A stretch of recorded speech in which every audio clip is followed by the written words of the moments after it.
पुराने समय की बात है। भगवती नाम की एक नगरी थी। उसमें राजा रूपसेन राज करता था। उसके पास चिंतामणि नाम का एक तोता था। एक दिन राजा ने उस तोते से पूछा, हमारा विवाह किसके साथ होगा? तोते ने कहा, मगध देश के राजा की बेटी चंद्रावती के साथ आपका विवाह होगा। राजा ने ज्योतिषी को बुलाकर पूछा तो उसने भी यही कहा।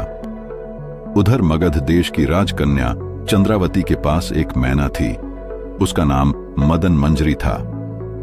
एक दिन राजकन्या ने उससे पूछा कि मेरा विवाह किसके साथ होगा? तो मैना ने कहा कि भगवती नगर के राजा रूपसेन के साथ आपका विवाह होगा।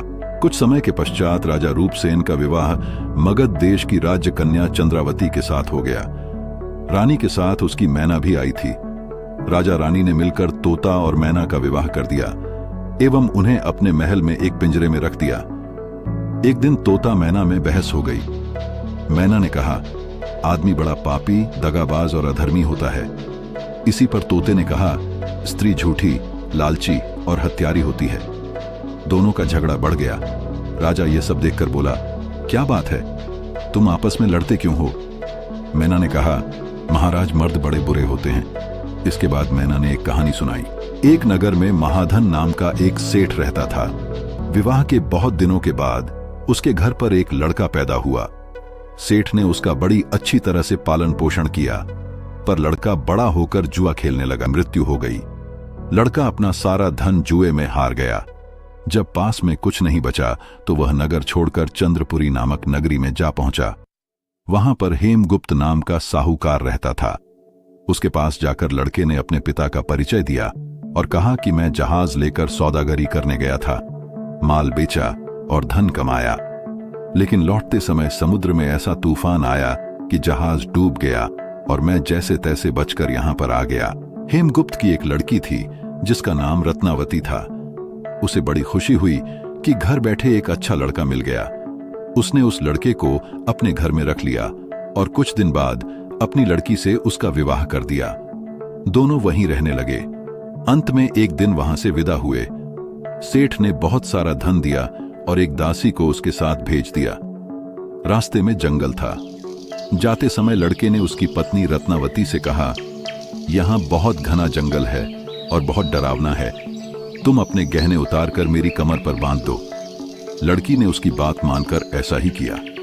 इसके बाद लड़के ने साथ में आ रहे कहारों को धन देकर डोले को वापस कर दिया और दासी को मारकर कुएं में डाल दिया। फिर उसकी पत्नी रत्नावती को भी कुएं में पटक कर आगे बढ़ गया। रत्नावती रोने लगी। उसकी आवाज सुनकर उधर से गुजर रहे एक मुसाफिर को उसके रोने की आवाज सुनाई दी। वह मुसाफिर वहां गया। उसने उस स्त्री को कुएं से निकालकर उसके घर पहुंचा दिया। स्त्री ने घर जाकर माँ बाप से झूठ कह दिया कि रास्ते में चोरों ने हमारे गहने छीन लिए और दासी को मार दिया और मुझे कुएं में धकेल दिया और वहां से भाग गए।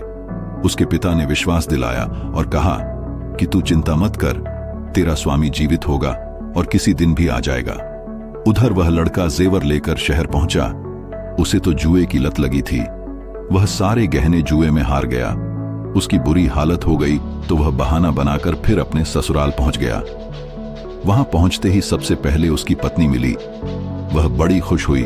उसने पति से कहा, आप कोई चिंता ना करें, मैं यहां आकर दूसरी ही कहानी बताई है और जो कहानी बताई थी वह बता दिया। सेठ अपने जमाई से मिलकर बड़ा प्रसन्न हुआ और उसने जमाई को बड़े अच्छे से घर में रखा। कुछ दिन बाद जब वह लड़की गहने पहनकर सो रही थी, तब लड़का चुपचाप आया और छुरी से उसे मार डाला और उसके गहने लेकर वहां से छंपत हो गया। मैना बोली, महाराज, यह सब मैंने अपनी आंखों से देखा है। ऐसा पापी होता है आदमी। राजा ने तोते से कहा, अब तुम बताओ कि स्त्री क्यों बुरी होती है? इस पर तोते ने एक कहानी सुनाई। नाम का एक सेठ